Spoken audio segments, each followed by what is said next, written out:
Blood pressure বা hypertension এটা একটা সমস্যা বটে এবং প্রেগনেন্সিতে অনেক সময় এটা খুব আরো গুরুতর সমস্যা হয়ে যায়। তাই আমার পেশেন্টদের জন্য বলি, যারা অলরেডি ব্লাড প্রেশারের সমস্যা ভুগছো তাদের এই প্রেশারের কন্ট্রোলটা খুব ভালো করে প্রেগনেন্সির আগে থাকতেই থাকা উচিত। কিছু মেডিসিন প্রেগনেন্সিতে blood pressure anti hypertensive medicine প্রেগনেন্সিতে খাওয়া যায় না, সেইগুলো আগে থেকে যারা প্রেশারের ওষুধ খাও তারা মেডিসিনের ডক্টরকে দেখিয়ে ওগুলো চেঞ্জ করে নিও। যেগুলো প্রেগনেন্সি সেফ মেডিসিন সেইগুলো দিয়ে ব্লাড প্রেশার কন্ট্রোলের চেষ্টা করতে হবে।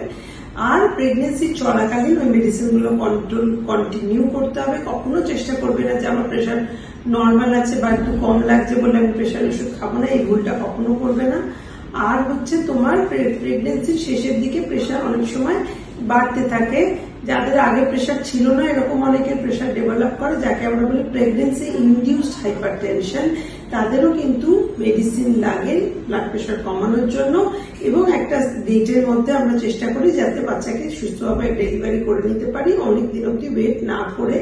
কারণ এই প্রেশারের এই প্রবলেমটা যেটা প্রেগনেন্সি ইনডিউস, সেটা বাচ্চা ডেলিভারি না হলে কন্ট্রোল করা যায় না। এর একটা এক্সট্রিম স্টেজে গেলে প্রি এক্ল্যাম্পসিয়া বা এক্ল্যাম্পসিয়া এই সমস্ত প্রেগনেন্সি রিলেটেড সমস্যা তৈরি হয়।